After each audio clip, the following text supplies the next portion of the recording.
Hey guys, it's Crystal. Welcome back to my channel. I wanted to come and talk about some postpartum care and some things you may expect, or things that I've actually experienced. I know everyone's going to be different. Right now I am 7 weeks postpartum. So I had my 6 week checkup with my OB a week ago. That went really well for me because I didn't have any tears. I didn't have any issues when it came to the delivery. So she said I healed up very well, and pretty much she said you're good to go. So I've been cleared to do whatever. So I wanted to backtrack a little bit and go back to pretty much right after delivery up until this point. I might make this a 2 video thing based on what I've experienced and then what I had to deal with dealing with a newborn, like what he dealt with the first few weeks out. We'll see how long this video gets. Might do it in one. So pretty much when I was at the hospital, since I didn't have, to have any stitches or anything like that, the healing process was pretty okay. So they just, you're still bleed a lot even with no tears or anything. And they'll give you these maxi pads that are like this big, and I mean, you'll need them. Trust me, you will need them, because even though I did not tear, I bled a lot. So you will need those. And for the first, obviously the first few days, you're still going to be achy. You're still going to be crampy. I had 3 epidurals. And so my back was really achy. So it was really hard for me. One, it was really hard for me to get comfortable laying down.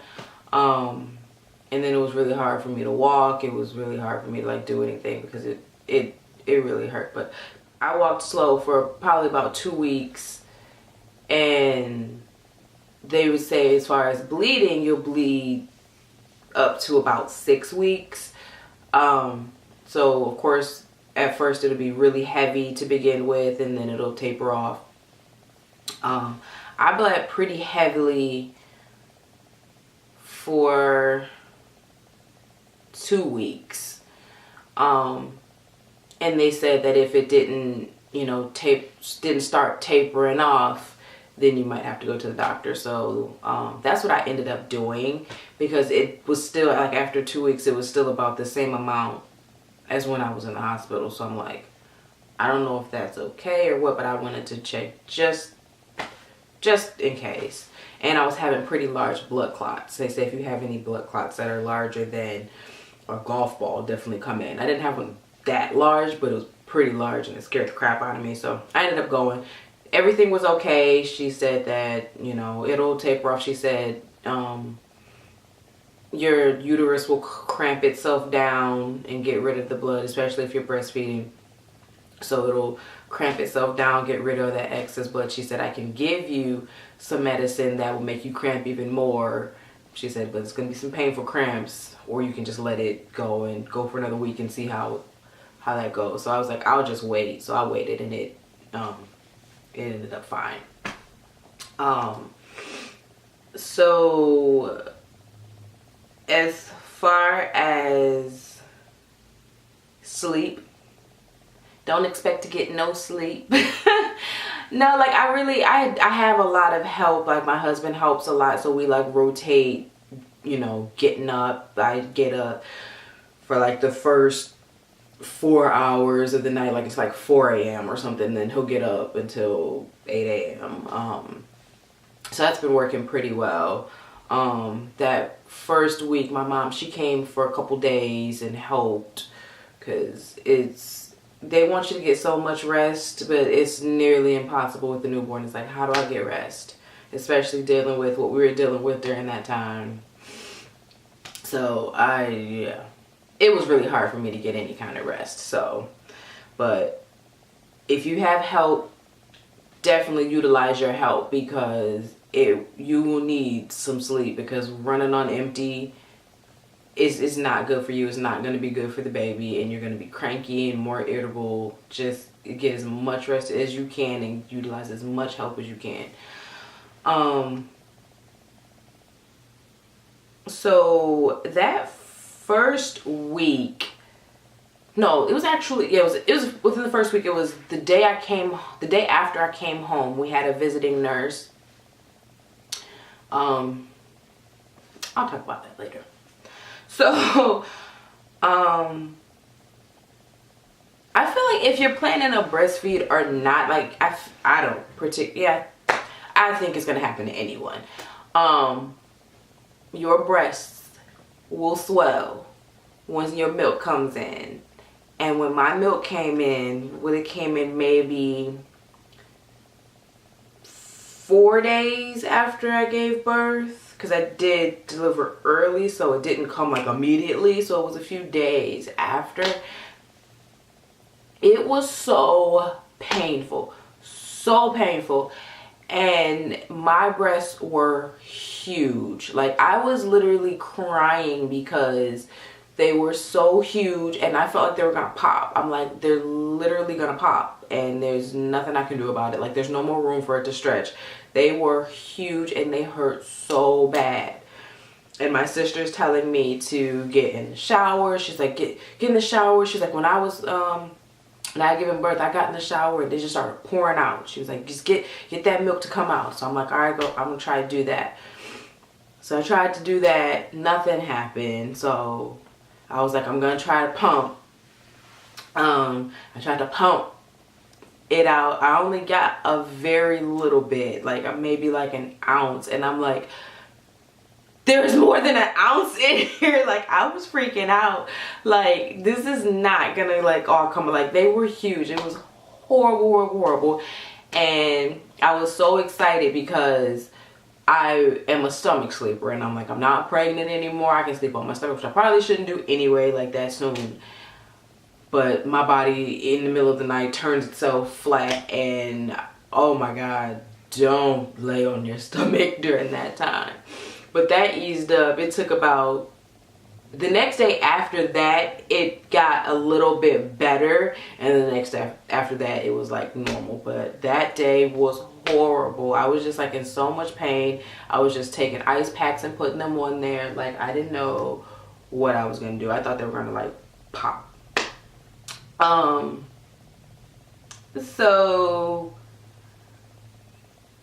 postpartum blues or postpartum depression is real, and it hit me really hard. I cried at everything, like even moments where I didn't even know why I was crying.